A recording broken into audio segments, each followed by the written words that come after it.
En este día, tus hijos e hijas, nos hemos reunido en este lugar, hemos organizado este humilde culto de adoración para darte la gloria y la honra que solo tú te mereces. Estamos agradecidos porque tú nos bendices con tu presencia y muy contentos de poder contar con la luz que irradia de tu santa palabra. Danos mentes santificadas para recibir esa luz. Danos corazones humildes para aceptar esa luz. Y danos el valor para ponerla en práctica. Este culto es una manera de decirte que te amamos. En el nombre de Jesús. Amén. Por favor.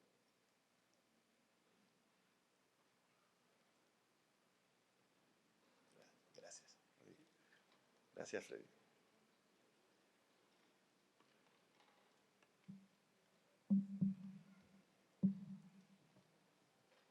Los predicadores estamos acostumbrados a que el púlpito esté en el centro, ¿no?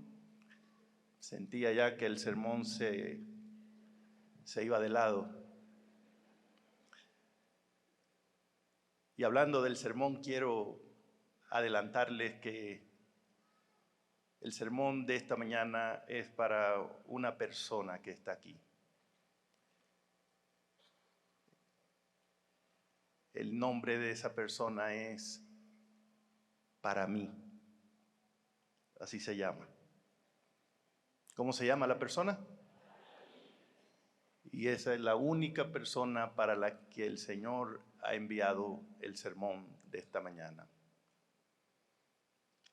El pastor Jorge García esta semana me contó de un hermano que venía al culto y le encantaba oír al pastor predicando, porque además tenía un pastor que predicaba la palabra en forma muy clara. Y esa vez escuchó el sermón del pastor. Cuando terminó, fue a la puerta, como siempre, a saludar y dijo: pastor, es un lujo tenerle aquí a usted de pastor. Qué mensaje más poderoso usted dio hoy. ¿Y sabe qué es lo que más contento me tiene? Que el hermano Ramón estaba aquí y lo escuchó, porque ese mensaje era para él, sin duda alguna. Bueno, y así se fue el hermano. La siguiente vez el pastor volvió a predicar y él lo volvió a encontrar y le dijo: pastor, sin desperdicios, usted no falla, el Señor lo usó. ¿Y sabe qué es lo que más contento me tiene? Que la hermana María estaba aquí y lo escuchó, porque ese mensaje era para ella. La siguiente vez estaba lloviendo, así como hoy temprano, y apenas llegaron a la iglesia el pastor y el hermano, que le gustaba oír al pastor siempre. Y el pastor volvió a predicar y el hermano volvió a saludarlo y le dijo: pastor, ¿qué le digo ya? No, usted sabe, Dios siempre lo usa, siempre, siempre. Fue un gran mensaje. Lo único que me entristece es que el hermano Francisco no vino hoy, porque ese sermón era para él. Así que ya usted lo sabe, el sermón de hoy es para una sola persona. ¿Cómo se llama? Y es una invitación a que meditemos en la santa palabra del Señor. Como ya ha sido anunciado, nuestra reflexión de este día está basada en la declaración del profeta Ageo, que aparece en el versículo 5 del capítulo 1 de su breve libro. Pero permítanme darle un rápido contexto histórico para que podamos ir directo al centro del mensaje. Seguramente ustedes han oído hablar de los profetas Daniel, Jeremías, Ezequiel. Mientras estos hombres estuvieron vivos y ministrando al pueblo de Dios, fue cuando ocurrió que los babilonios se llevaron cautivo al reino de Judá, al reino del sur, y destruyeron la ciudad, las murallas, el templo también del Señor. Fue en los días finales del ministerio de Jeremías. Y ya en el cautiverio Daniel y Ezequiel profetizaron. Cuando usted lee esos libros, usted puede entender mejor el mensaje que contienen si sabe en qué momento histórico ellos estaban ubicados. Y después de decenas de años en el cautiverio, 70 años, ya no estaban frente al gobierno mundial. Los babilonios habían sido conquistados por los medos y los persas. Y el rey Ciro de Persia, que comandaba la coalición, según encontramos en el libro de Esdras, capítulo 1, versículo 1 en adelante, en el mero primer año de su reinado, dio un decreto. El decreto decía de esta manera. Bueno, leamos el capítulo 1, el versículo 1 de Esdras 1. En el primer año del rey Ciro, rey de Persia, para que se cumpliera la palabra de Jehová anunciada por boca de Jeremías, despertó Jehová el espíritu de Ciro, rey de Persia, el cual hizo pregonar de palabra y también por escrito en todo su reino este decreto. Verso 2, así ha dicho Ciro, rey de Persia. Jehová, el Dios de los cielos, me ha dado todos los reinos de la tierra y me ha mandado que le edifique una casa en Jerusalén que está en Judá. ¿Quién de entre vosotros pertenezca a su pueblo? Sea Dios con él, suba a Jerusalén que está en Judá y edifique la casa a Jehová, Dios de Israel. Él es el Dios, la cual está en Jerusalén. Y a todo el que haya quedado en cualquier lugar donde habite, que la gente de su lugar lo ayuden con plata, con oro, con bienes, con ganado, además de ofrendas voluntarias para la casa de Dios, la cual está en Jerusalén. Ahí está el decreto. Básicamente el decreto decía que Ciro llegó al entendimiento de que Dios, Jehová Dios, le dio a él la tarea de edificarle un templo en Jerusalén, que estaba abandonada, que estaba destruida después de que los babilonios la invadieran. El decreto, además de reconocerse como comisionado por Dios para esa tarea, incluía también el permiso para todos los judíos que estaban en el cautiverio y que desearan regresar voluntariamente hasta Jerusalén, podían hacerlo, siempre y cuando entendieran que el regreso era para la reconstrucción del templo. El decreto también aseguraba ayuda, provisión, logística, financiera para el proyecto, pues Ciro dio instrucción a todos, ya no solo a los judíos, pero a todos los que vivían en su reino, para que ayudaran a los judíos que estuvieran regresando para hacer la tarea con oro, con plata, con recursos, con materiales para la obra que había de hacerse. Yo creo que un poquito menos de volumen va a ser mejor. Es interesante, hermanos, notar, de hecho, en este decreto dado por Ciro, cómo Dios siempre está llevando adelante su obra y cómo Dios abre las puertas que sean necesarias para que la obra no se detenga. Dios es el rey de este mundo y nada ni nadie detiene la obra de Dios. Y cuando los planes de Dios van a cumplirse, Dios encontrará métodos, maneras de llevarlos a cabo. Y el principal método de Dios son los seres humanos. Cuando Dios va a hacer algo, Él busca una persona. Cuando la iglesia quiere hacer algo, inventa un programa, un método, pero el método de Dios es la gente. Dios necesita una persona y con esa persona Él lleva a cabo su obra. En este caso fue Ciro. Y Ciro usó su autoridad para liberar a un montón más de judíos. Decenas de miles de judíos regresaron a Jerusalén para hacer el trabajo de reconstrucción. Y millones otros que estaban en el país, que no eran judíos, sacaron de su bolsillo para la obra de Dios. Así siempre ha sido, hermanos. Por eso debemos saber una cosa.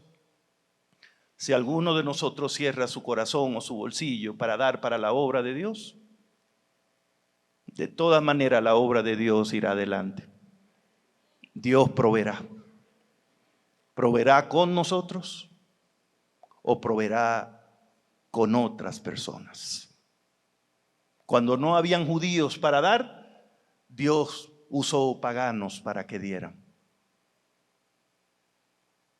La reconstrucción del templo de Jerusalén fue un proyecto que comenzó con un pagano, Ciro, rey de Persia. Y los que dieron el dinero para eso fueron los medos y los persas. Pero un grupo, siempre un grupo del pueblo de Dios, estuvo dispuesto a ir y llevar adelante la obra en el nombre del Señor. Pero Dios siempre es el que provee. Pero siempre también hay una tarea. Y Dios espera que nos dediquemos a la tarea. Decenas de miles fueron. Cuando llegaron a Jerusalén, recogieron ofrendas para el proyecto de la construcción del templo, que era la principal razón del decreto.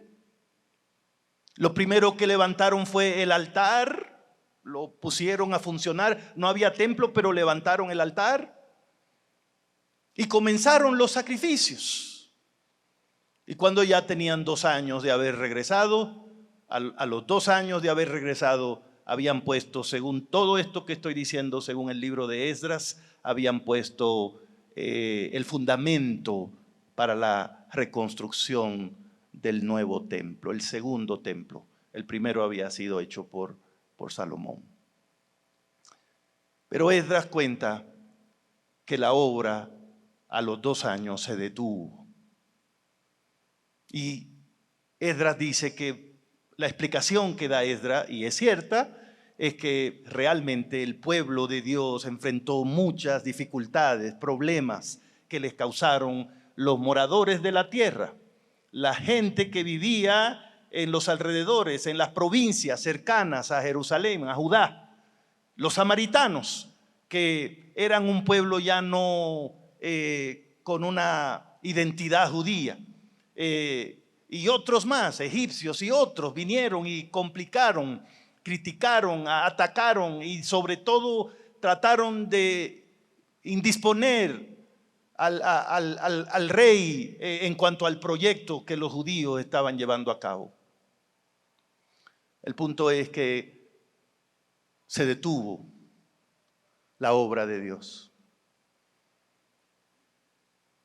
Esdras dice que durante el regreso de ese grupo y durante el tiempo que estaban trabajando, hubieron 2 profetas de Dios que ministraron al pueblo con sus profecías. Uno de ellos fue Ageo, el otro fue Zacarías, hijo de Ido. Y es interesante porque Esdras dice que Ageo habló En ese momento, en un momento dado, Ageo, el profeta de Dios, vino y habló con Zorobabel, que era el gobernador de Judá, puesto por los medo-persas. Y también habló con Josué, que era el jefe de los sacerdotes, que estaban también ahí. Y les habló de la situación. Les recordó que la razón de haber regresado era para reconstruir la obra de Dios. Que no había otra razón. Que el plan no era venir a vivir aquí, a echar raíces aquí, a progresar aquí, a atender nuestros negocios aquí. El plan, la razón por la que el Espíritu de Dios tocó a Ciro, movió todas las influencias que movió, tocó las personas que dieron los recursos, todo eso era para que la obra de Dios echara adelante. Y entonces Ageo le dijo a Zorobabel, y todo está detenido. Todo está detenido. Es interesante porque cuando usted lee el librito, estoy diciendo el librito porque son muy cortitos, ¿no? 2 capítulos, Ageo, y también el de Zacarías, un poquito más extenso. Ambos dicen que ellos dieron sus profecías durante el segundo año del reinado de Darío. Es decir, ya no era Ciro el que había dado el decreto, el que estaba en el trono, ahora era otro rey medo-persa. Darío el medo en este caso. Ciro era persa, Darío era medo, pero era una coalición. Así que esto nos ayuda a entender que el proyecto de reconstrucción del templo había estado detenido por lo menos más de 10 años. Más de 10 años. ¿Por qué estaba detenido? Esdras dice que porque había muchas dificultades para avanzar. Y por Nehemías sabemos también que hubo un momento en que los hermanos tuvieron que trabajar con una mano y con la otra tener la espada lista porque los enemigos no daban tregua. Los chismes iban y venían hasta la capital del imperio para tratar de que el rey detuviera eso. Era muy difícil. Sin embargo, aunque Esdras dice que las razones por las que se detuvo el proyecto fueron externas, y es cierto, cuando usted lee el libro del profeta Ageo, usted va a notar claramente que Ageo dice que la demora,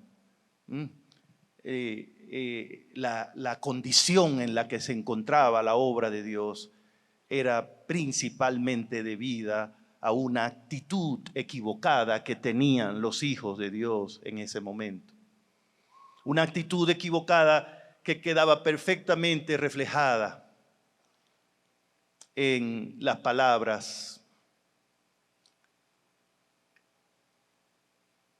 del propio profeta Ageo, cuando dijo en el verso 2 de su libro: así ha hablado Jehová de los ejércitos, este pueblo dice. Ageo le está profetizando no a los medo-persas, no a los samaritanos, está profetizándole al pueblo de Dios que fue de regreso a reconstruirlo, el templo. Y él le dice, Dios, Jehová de los ejércitos dice, este pueblo dice, no ha llegado aún el tiempo de que la casa de Jehová sea reedificada. ¿Cuál era la actitud de los hermanos en ese tiempo? ¿Cuál era la forma de pensar que tenían? Ellos reconocían que Dios lo había mandado a hacer un trabajo allá. Ellos estaban incluso disponibles para ese trabajo. No es que se negaban, pero ellos decían, pero todavía no. No es el tiempo. ¿Qué querían decir con no es el tiempo? Esta expresión bíblica puede tener más de un significado, pero muchas veces la encontramos como para significar cuando las circunstancias no son favorables para hacer una cosa determinada. Si es así, en el libro del profeta Ageo, lo que Dios está denunciando es que su pueblo decía: no podemos avanzar con la obra, no podemos reedificar el templo porque las circunstancias no son favorables. Hermanos queridos, en todas las épocas el pueblo de Dios ha tenido que ir adelante enfrentando dificultades y problemas. Ser hijo de Dios en esta tierra, aceptar a Cristo como nuestro Señor y Salvador en este mundo, es una declaración de guerra. Ser hijo de Dios, ser cristiano, nunca ha sido un punto de vista popular. Al contrario, las personas nos ven como si fuéramos a veces ciudadanos de segunda clase, o piensan que somos tontos. El mundo no está diseñado para que las personas que quieran ser fieles a Cristo encuentren todo listo para ir adelante. Al contrario, si usted se hace adventista, puede tener problemas en su lugar de trabajo, puede tener problemas en su familia, puede tener problemas con sus vecinos, puede tener problemas para encontrar a veces qué comer, qué beber. Imagínese que el pueblo de Dios, que los hijos de Dios, que la iglesia aquí en la Unión Central de México diga: nosotros sabemos que hay que trabajar, nosotros incluso queremos trabajar, pero aquí en México no hay condiciones para trabajar. Aquí en la metro no se puede. Tal vez allá en otro sitio, pero en la Azteca no se puede. La gente no quiere. Esto tiene mucho tráfico. Aquí la gente no está nunca en su casa. Y si usted toca la puerta no le abren. Y hay mucho peligro. Y hay muchas cosas que no son buenas en la ciudad. O sea, pudiéramos hacer una lista enorme para justificar que no es tiempo de consagrarnos a Dios y dedicarnos a la tarea. Pero de nuevo, en todas las épocas, la obra de Dios se ha hecho yendo adelante en el nombre del Señor, enfrentando las dificultades. Desde los días de Juan el Bautista se nos dijo que el reino de los cielos se ha hecho fuerte, solo los valientes lo arrebatan. El que no esté dispuesto a llevar su cruz, dijo Cristo, no puede ser mi discípulo. Era una actitud negativa. Los hermanos se habían dejado agarrar por el pesimismo. Quiero decirle que en la obra de Dios no debemos nunca hablar de fracaso ni de problemas. Debido a que Cristo está al frente de la iglesia, debemos hablar de victoria en Cristo Jesús. Debemos hablar del triunfo de la obra de Dios. Debemos trabajar con optimismo. Debemos creer que el bien va a triunfar sobre el mal. Y debemos creer que esta iglesia va a llegar al reino de los cielos. Que tiene sentido dedicarle nuestra vida y todo lo que tenemos al servicio del Señor. Porque estamos invirtiendo en un negocio que tiene el triunfo asegurado. Pero de vez en cuando el pesimismo agarra la mente de personas. Pueden haber pastores que no ven cómo, por dónde pueden avanzar. Lo mandan a un lugar y dicen: esto aquí no puede funcionar, aquí esta iglesia no va a crecer. Algunos ancianos dicen: no, con estos hermanos que tenemos acá, ¿cuándo? ¿Cómo? Y los hermanos nos ven a los pastores y dicen: no, con ese pastor que mandaron esto no va a funcionar. No, con ese presidente. Y si nosotros queremos, somos expertos en hacer listas de por qué la obra no puede avanzar. Y es bueno que sepamos que Dios está al tanto de todo eso. No fue Ageo que le dijo: a ustedes están diciendo, no. Ageo dijo: el Señor dice que ustedes están diciendo que todavía no es el tiempo para echar adelante la obra. ¿Por qué decían eso ellos? Varias razones, por lo menos el libro las insinúa. Y son buenas para estudiarla en este librito, porque muchas de esas razones, si somos honestos, todavía persisten en la actitud de muchos de los que estamos dentro de la iglesia, de la obra, en cualquier responsabilidad. Una de las razones probablemente por la que el pueblo decía: nosotros no podemos seguir con el proyecto de la reconstrucción, es porque en el pueblo había serios problemas de economía. El versículo 10, el versículo 11 hablan de que hacía mucho tiempo que no llovía. Había una gran sequía y por eso el trigo, el vino, todo lo que generaba el sustento de las personas y la manufactura, todo estaba detenido en el país. Una gran sequía, agricultura pobre, no producción, un gran problema económico. La economía. ¿Cuántas personas todavía hoy piensan, yo quiero ser fiel a Dios? Yo quiero ser fiel en mi mayordomía, yo quiero devolverle el diezmo fiel a mi Dios, pero en realidad no me alcanza. Tengo deudas, tengo problemas. El día que yo salga de mis deudas, el día que yo pueda resolver mis problemas, entonces yo seré fiel a Dios. En tiempo de Ageo, la gente estaba esperando por un mejor momento para ser fieles.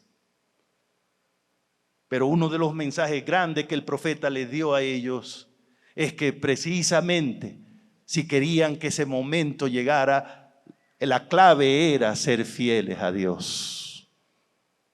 El que está esperando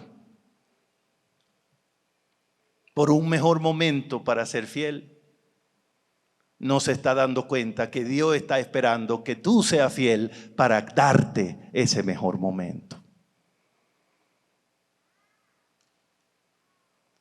Otro problema que había en el país era que el rey Darío apenas acababa de subir al trono. Fue muy difícil la asunción del rey, hubo que pelear mucho y los primeros años de él fueron dedicados a consolidar su reino. Y también puso unos impuestos pesados y eso creó una gran inflación en el país. Muchas veces cuando vienen crisis económicas al país o donde vivimos, hay personas que esas crisis los acercan más a Dios, pero hay otros que esas crisis les hacen tener miedo. Y el miedo no es pecado, pero el miedo puede llevarnos a pecar porque se nos olvida que Dios está ahí en la barca, que aunque esté durmiendo, Él está ahí. ¿Se acuerdan de los discípulos? Cristo en la barca, pero viene la tormenta. Y van a despertar a Cristo. ¿Y qué le dicen? Maestro, despierta. ¿Por qué? Porque nos vamos a ahogar. En realidad no estaban despertando a Cristo para que lo salvara. Estaban despertando a Cristo para que no se ahogara así durmiendo el pobre. Despierta que nos vamos a ahogar. Hasta aquí llegamos.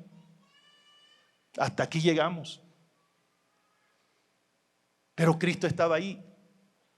Lo correcto era que ellos dijeran, despertarlo. Maestro, discúlpanos. Perdón por molestarte, pero ¿podría levantarte un momentito y controlar este mar aquí y este viento? Porque eso fue lo que hizo Cristo cuando despertó. Desde que despertó le dijo al mar, ¿qué le dijo? Quédate tranquilo. Y al viento, silencio.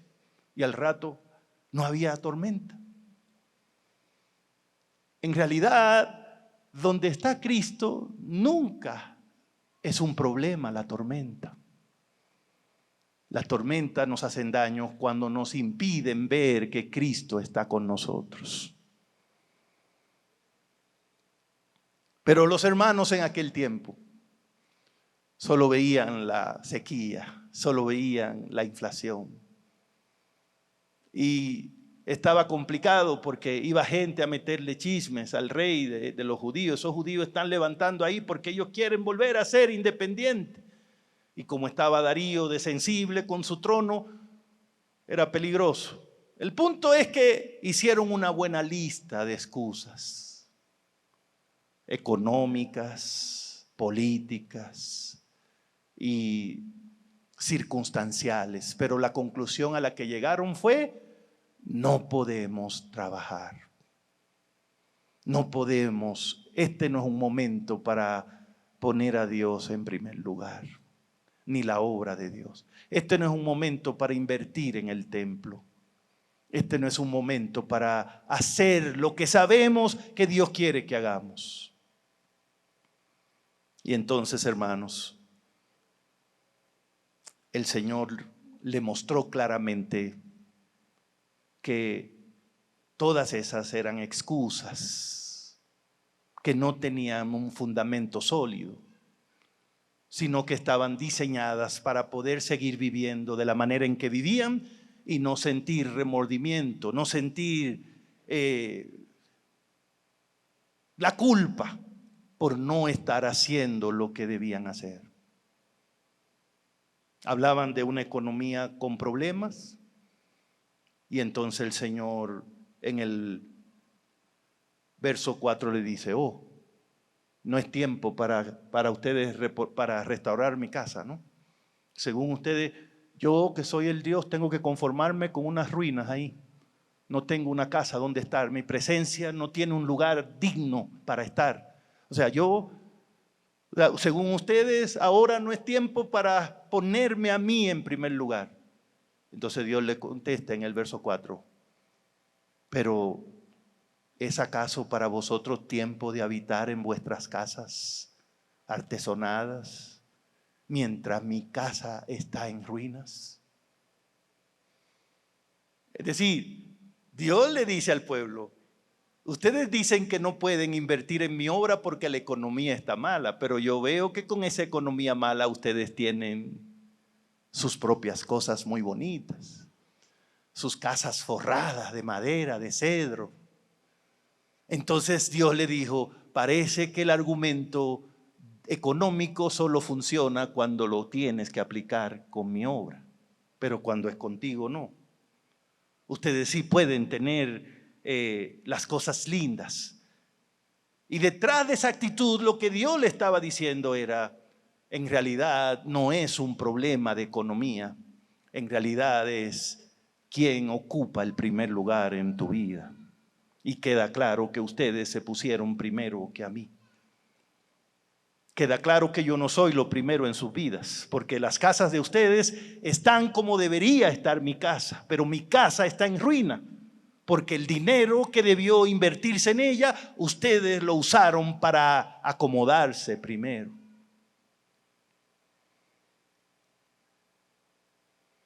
Hermanos queridos, en todas las épocas, el pueblo de Dios ha sido enseñado para entender que la clave del éxito en todas las áreas de nuestra vida es poner a Dios en el primer lugar. Y mientras más difícil esté el tiempo, y mientras más complicado sea el problema que nos esté atacando, y mientras más desanimadoras sean las estadísticas, más lobrego sea el futuro como lo vemos, más deberíamos asegurarnos de poner a Dios en el primer lugar. Porque, hermanos queridos, el único lugar que Dios puede ocupar en nuestra vida es el primero. ¿Saben lo que eso significa? Si Dios no está en el primer lugar, entonces no está. No está. Nadie puede poner a Dios en segundo lugar. Nadie. Nadie. Nadie. Si alguien pudiera poner a Dios en segundo lugar, encontró una cosa que es más grande que Dios, o a una persona que es más grande que Dios, pero eso no existe. Por eso la persona que no tiene a Dios en primer lugar, en realidad su vida está fundamentada en nada, en el vacío, en la vanidad. Y por eso ellos no estaban entendiendo que esa actitud contra la obra de Dios estaba realmente siendo contra ellos mismos. Ellos no se estaban dando cuenta que todos esos problemas que le asustaban eran resultado precisamente de no poner a Dios en el primer lugar. Ellos decían: por la sequía, por la inflación, no podemos ser fieles, no podemos llevar recursos para el templo. Y Dios les decía: por la infidelidad, por no reconocerme a mí, es por lo que no está lloviendo. Es por lo que no está creciendo la economía. Es por lo que ustedes amontonan mucho, pero recogen poco. Se sirven, pero nunca están satisfechos. Cuando usted lee al profeta Ageo, usted se da cuenta que él conecta lo que está pasando en el tiempo en que él habla con las promesas de maldición y de bendición que Dios había hecho a su pueblo en Levítico, en Deuteronomio. Las promesas eran claras. Dios había dicho: si ustedes siguen mis instrucciones, yo voy a mandar la lluvia a los campos de ustedes y habrá cosecha. y habrá abundancia y voy a llenar sus lagares y tendrán para todo lo que necesiten. Pero la promesa era clara: si ustedes siguen mis caminos. Ahora el pueblo estaba diciendo: como hay problemas, no podemos seguir tus caminos. Y Dios le dice: ustedes están en problemas por no seguir mis caminos. Hermanos, hay dos maneras de mirar este mundo: ¿cómo lo ves tú o cómo lo ve Dios? Hay dos maneras de mirar tu familia, tu propia persona: ¿cómo la ves tú o cómo la ve Dios? Pero el éxito de todos nosotros está en hacer la visión de Dios la visión de nuestra vida también. Porque si no, la actitud del pesimismo va a entrar y dañarnos a todos nosotros. ¿Qué diferencia, hermanos, había con la gente de aquel tiempo, los israelitas? ¿Qué diferencia de actitud con la actitud de su antiguo rey David? El profeta Samuel, 2 Samuel, capítulo 7, dice: cuando David ya se estableció bien en el trono, después de los primeros 7 años, y él, con la ayuda de un amigo que era rey de Tiro, se hizo un palacio precioso. Cuando David entró a ese palacio, él llamó al profeta y le dijo: yo no me siento bien en este palacio. ¿Pero por qué, rey? Una cosa tan linda, mire cómo están todas estas paredes hermosas de cedro. Precisamente por eso. A mí me avergüenza estar yo viviendo en un palacio así y el arca de Dios en una carpita. Fíjense cuál era la actitud de David. David entendía que el lujo que él tenía en su casa, el primero quería verlo en la casa de Dios. Pero en tiempos de Ageo, la gente dijo: primero lo nuestro, primero nuestras casas forradas de madera, y después veremos cuándo se forra y se construye la de Dios. Hermanos queridos, y eso está ahí en la Biblia porque nos puede pasar en cualquier época. ¿Qué nos puede pasar en cualquier época? Que el pueblo de Dios, viviendo en medio de estos tiempos, viviendo en medio de la gente de la tierra, viviendo en medio de los problemas económicos, viviendo en medio de las dificultades de todo tipo, puede llegar a tener una visión egoísta, una exagerada concentración en nosotros mismos, de tal manera que terminamos poniendo nuestros intereses primero que lo de Dios. Y es una pena, porque con la luz que tenemos en la palabra de Dios, deberíamos saber que el día que pongamos los intereses nuestros primero que los de Dios, ese día nosotros estaremos produciendo nuestra propia ruina. La palabra es clave, el principio de la sabiduría. ¿Cuál es, hermanos? Respetar a Jehová, poner a Jehová primero, poner la palabra de Dios primero y después todo lo demás. La palabra es clave cuando dice: buscad primeramente, ¿qué cosa, hermanos? El reino de Dios y su justicia, y después todo lo demás, ¿qué? Será añadido. Quiere decir, no que tú lo vas a hacer, sino que Dios lo va a hacer por ti.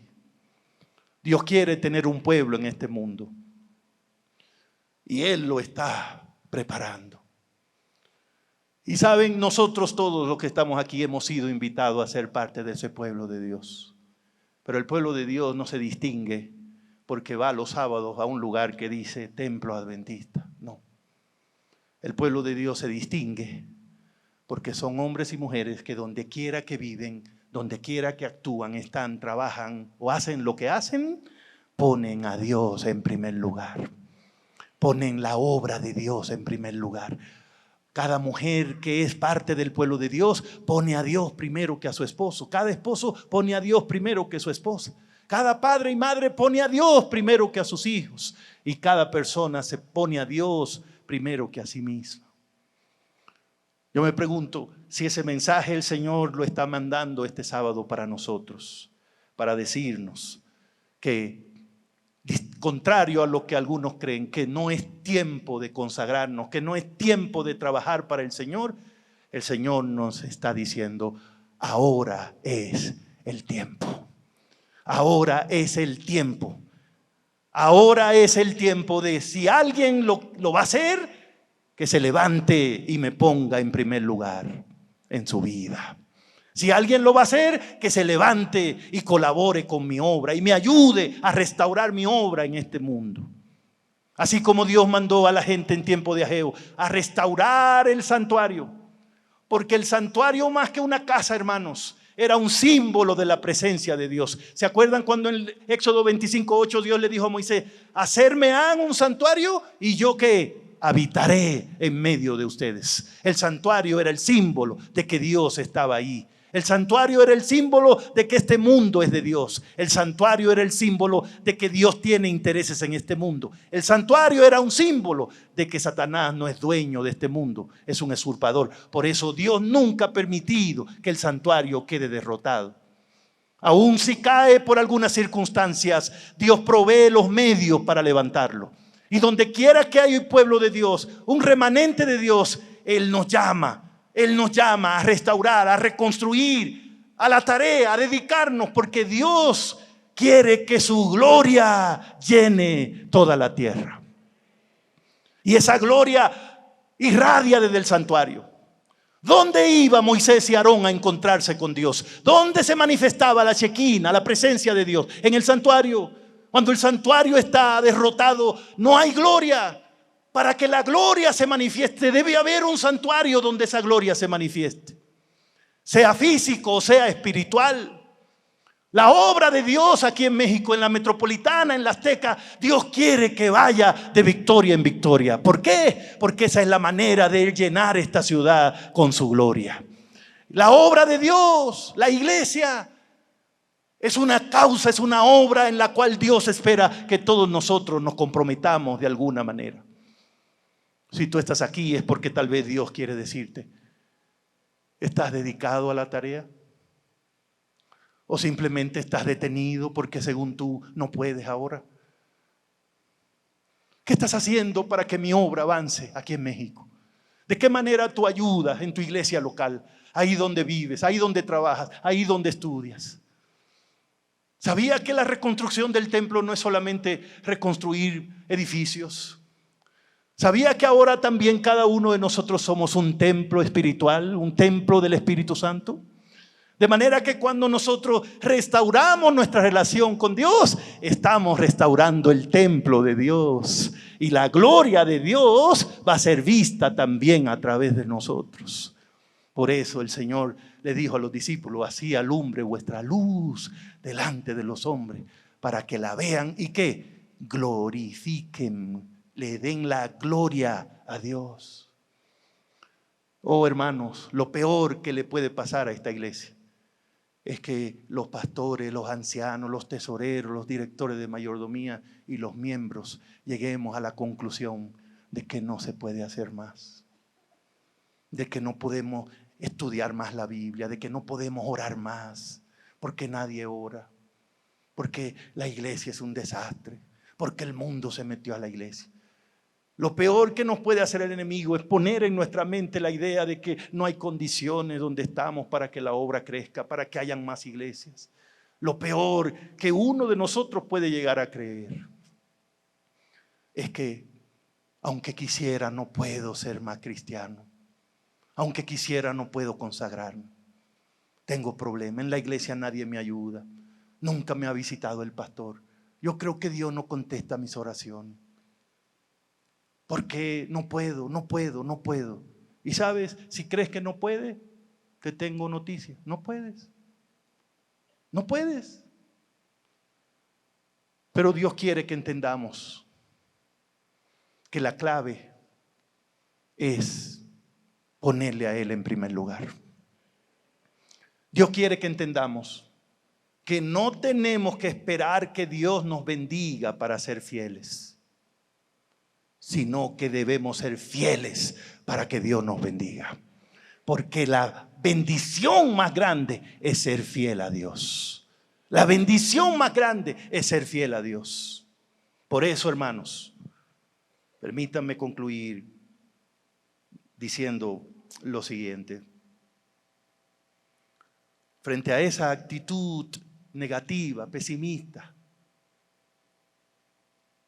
del pueblo, Dios les reitera un consejo. Usted lo encuentra varias veces en el corto libro de Ageo. El Señor le dice a sus hijos: examinen su camino. Reflexionen en lo que están haciendo. Oh, qué mensaje más lindo para nosotros esta mañana. Hermanos queridos, estar en la iglesia no salva a nadie.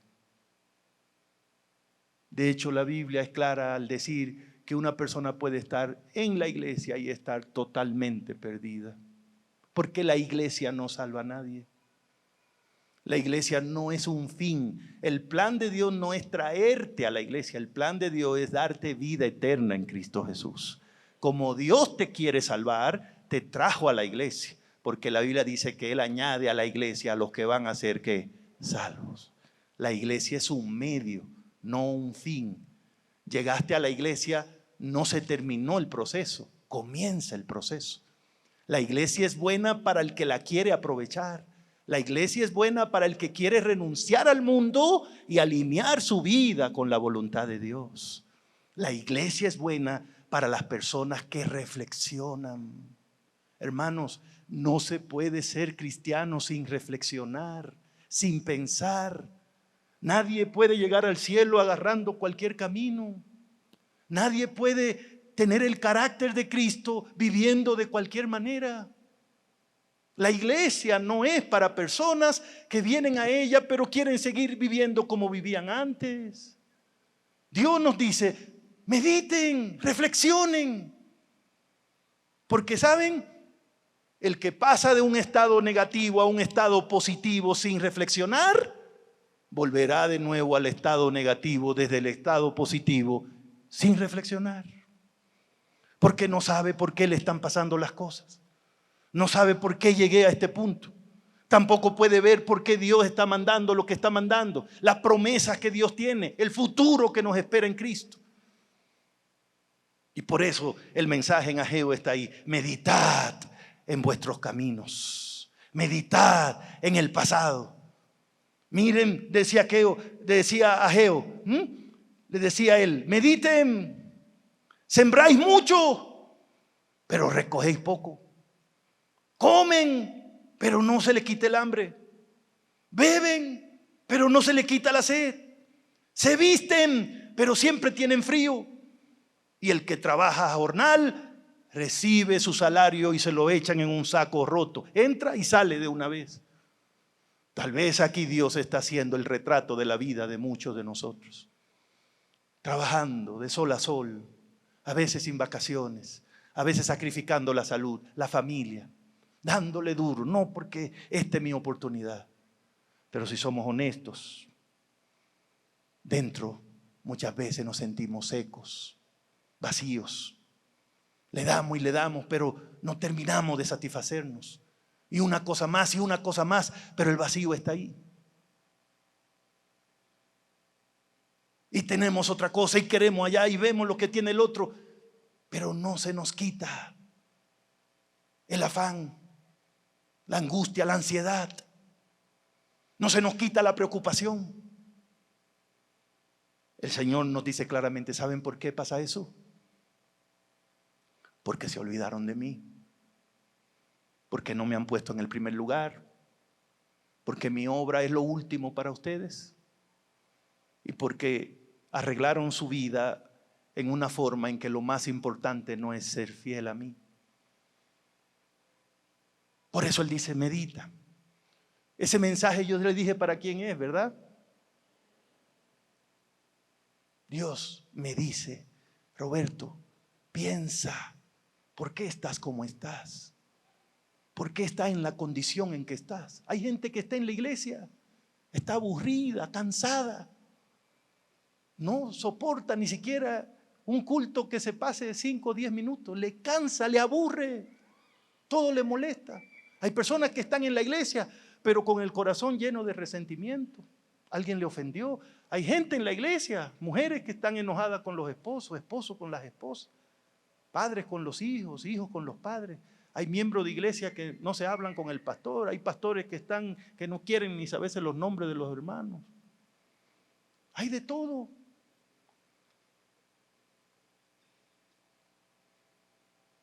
Y el Señor nos dice, medita, ¿por qué estás en esa situación? ¿Por qué has perdido tu gozo? Hay gente en la iglesia que no lee la Biblia, no tiene tiempo. Tiene un trabajo tan tremendo que no tiene tiempo para leer la Biblia ni para orar. Hay gente que ya miró lo que le entró y dijo, ahí no hay diezmo, yo no veo diezmo, ahí todo lo que está ahí lo necesito. Medita, dice el Señor, en tu pasado, medita cómo llegaste a donde estás. Y también medita en lo que debes hacer, dice el Señor. Le dijo, mediten y váyanse al monte y traigan madera y reconstrúyanme la casa. Dios nos está diciendo, hermanos de la Azteca, hermanos de la Metro, Dios nos está diciendo, yo cuento con ustedes. Yo espero que ustedes me colaboren para levantar el santuario aquí en México y que mi gloria llene esta ciudad.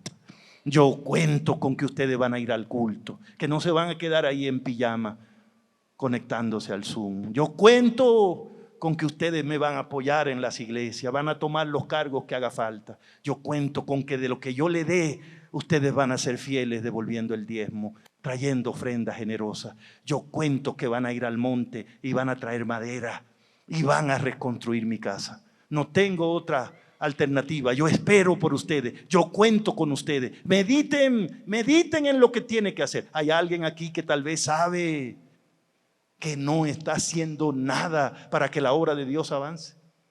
Que está ahí en la iglesia, está ahí en lo que está, pero sabe que no usa nada, ninguna influencia para que la obra de Dios avance. Hay alguien que sabe que incluso toma los recursos que son del Señor y se los apropia. Hay alguien que sabe eso aquí. Alguien que sabe que en su hogar nunca se invoca el nombre de Cristo, no hay un culto familiar. Hay alguien que sabe que si es por él o por ella la iglesia nunca avanzaría. Dios le dice a esa persona, no te vayas, medita y piensa en lo que tiene que hacer y comienza a hacerlo ahora mismo en el nombre del Señor. Hermanos queridos, entonces creo que este sermón, que es para mí, debería terminar con un momento de consagración al Señor. Y yo quiero invitarles, de corazón yo quiero invitarles, para que si ustedes creen que el Señor ha hablado hoy,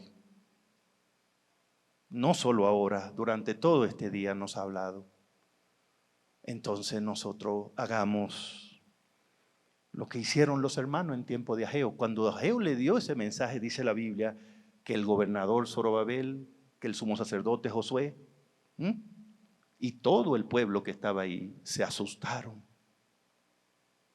Ojalá y alguno de nosotros se asuste hoy. Pero quiero que sepan que el plan de Dios no es asustarnos con este mensaje. El plan de Dios es animarnos con este mensaje. Porque cuando se asustaron, Dios de inmediato mandó a Ageo a decirle lo que le di, una cosa. ¿Y qué fue lo que le dijo a Ageo? Le dijo, no se asusten. El Señor dice que Él está con nosotros. Oh, hermano, quiero que sepan que no importa lo que ustedes vean en la iglesia, Dios nunca abandona su iglesia. No importa lo que pase, no importa lo que haga un pastor, un anciano, lo que haga quien haga. Si un día ustedes oyen que en la división nos hundimos todos allá, la iglesia va a seguir adelante en el nombre del Señor. Dios nunca abandona a sus hijos. Y por eso el que quiere consagrarse puede hacerlo ahora mismo en el nombre del Señor. Porque Dios está con nosotros. No tiene que esperar que la iglesia mejore, que los pastores seamos mejores. Tú puedes levantarte y con tu familia consagrarte al Señor. Tú puedes tomar la decisión hoy de ser un mayordomo fiel para el Señor, de activarte, de ayudar, de tener un ministerio, de colaborar con la obra.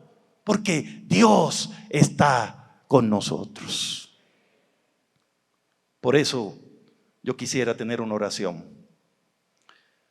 Pero quisiera hacer esa oración para alguien que entiende que no debemos esperar ser bendecidos para ser fieles, sino que la bendición es ser fieles.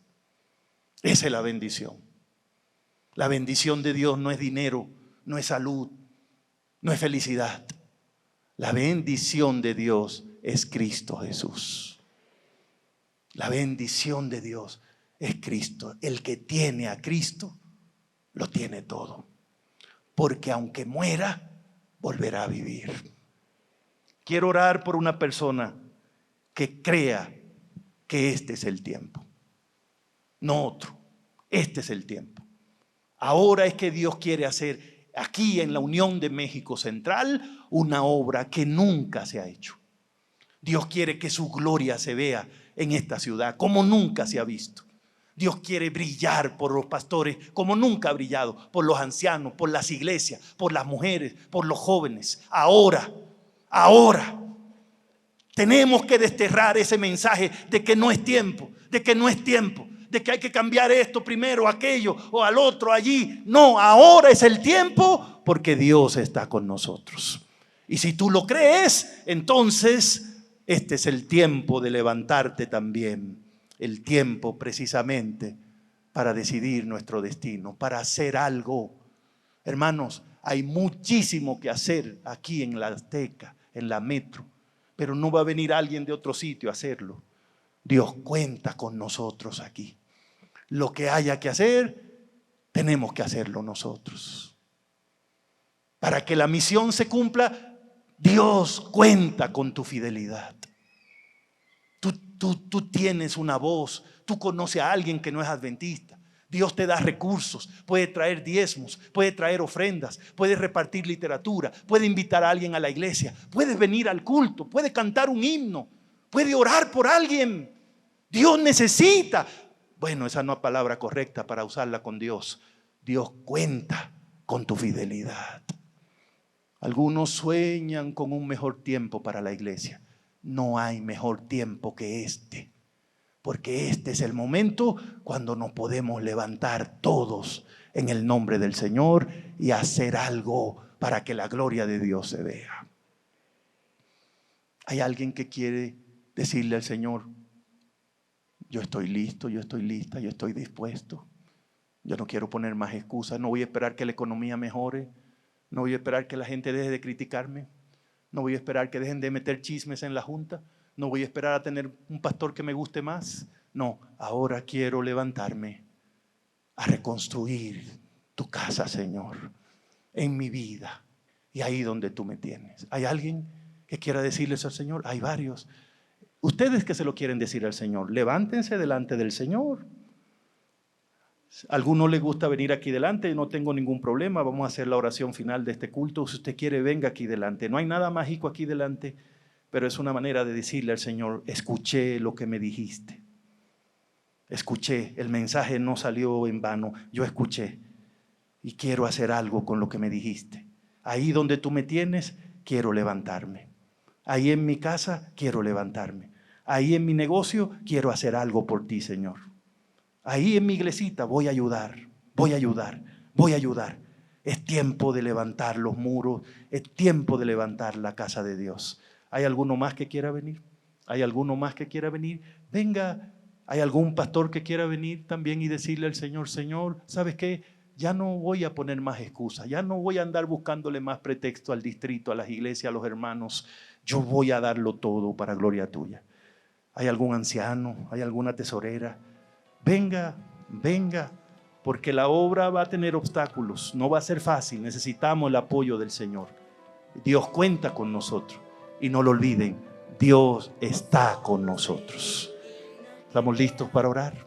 Si alguno más está llegando, lo vamos a esperar. Sí, lo vamos a esperar, lo vamos a esperar. Ageo, en tiempo de Ageo, el pueblo se levantó, el Espíritu levantó al pueblo. Y no va a ser de otra manera, hermanos. En la medida en que se acerque Cristo, la iglesia tendrá dos grupos muy claros: los que se dejarán despertar por el Espíritu Santo y los que quedarán en la iglesia, pero durmiendo espiritualmente. Dios no quiere eso con nosotros. Dios quiere reavivarnos hoy, ahora. Inclina tu cabeza como una señal de respeto delante de Dios. Cierra tus ojos para que te concentres solo en Dios. y hablemos con Él. Padre querido, hay tantos millones de personas en esta ciudad y solo hay un poquito de personas en este lugar ahora. Y tú nos has dado el privilegio de ser parte de ese poquito, Señor. Gracias, Señor, por habernos llamado, por habernos llamado. Si no nos llama, nunca hubiésemos venido. No somos mejores que los que están allá afuera. La diferencia es que tú nos llamaste, Señor. Gracias, Señor, por traernos a tu iglesia, a tu obra. Gracias por invitarnos a reconstruir el templo de nuestra vida que está bien dañado. Muchos estamos emocionalmente dañados, físicamente dañados, familiarmente dañados, financieramente arruinados, pero tú nos has invitado para que contigo restauremos el templo de nuestra vida. Gracias por invitarnos a ser parte de esta obra, de este edificio espiritual que estás construyendo tú mismo con piedras vivas que somos nosotros, y que cuando termine será un edificio que le dará la gloria a tu nombre. Gracias, Señor. Es increíble, increíble que ahí en la iglesita donde nosotros estamos podamos estar colaborando para que el reino de los cielos sea establecido. Es increíble que tú puedas decir que algo que nosotros podamos hacer colabora, ayuda, y tú lo aceptas. Gracias por recordarnos que la misión solo se puede hacer donde hay personas dispuestas a ser fieles. Gracias por recordarnos que la gloria solo se manifiesta donde hay un templo disponible para que lo haga. Perdónanos, Señor. Perdónanos por habernos hecho expertos en excusas, por estar buscándole defecto a la iglesia, a tu obra, a las personas, por estar siempre justificándonos de no hacer nada. Perdónanos, Señor. Tienes razón. Hemos estado esperando un mejor momento para serte fieles. Hemos estado esperando un mejor momento para consagrarnos. Hemos estado esperando que avisen que ya firmaron la ley dominical o que viene la persecución para consagrarnos. Y no nos damos cuenta de que ya tú estás obrando, Señor, para llevar a cabo tu obra. No nos damos cuenta de que tú estás reavivando a tu iglesia, Señor, y que lo que tú quieres es incluirnos en ese reavivamiento. Aquí estamos, Señor. Aquí estamos. Sosténnos con tu mano. Úsanos como tú quieras. Mándanos a algún sitio. Enséñanos a hacer algo. Pero que el día que tú vengas, todo lo que estuvimos en este congreso, no tengamos que decir, oh, siempre vino. Siempre ocurrió. No, Señor. No, Señor.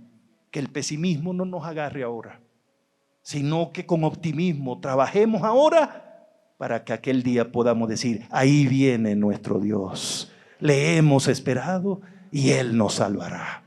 Ese es nuestro anhelo, Señor. Y lo pedimos en el nombre de Jesús. Amén. Amén. Dios les bendiga, hermanos.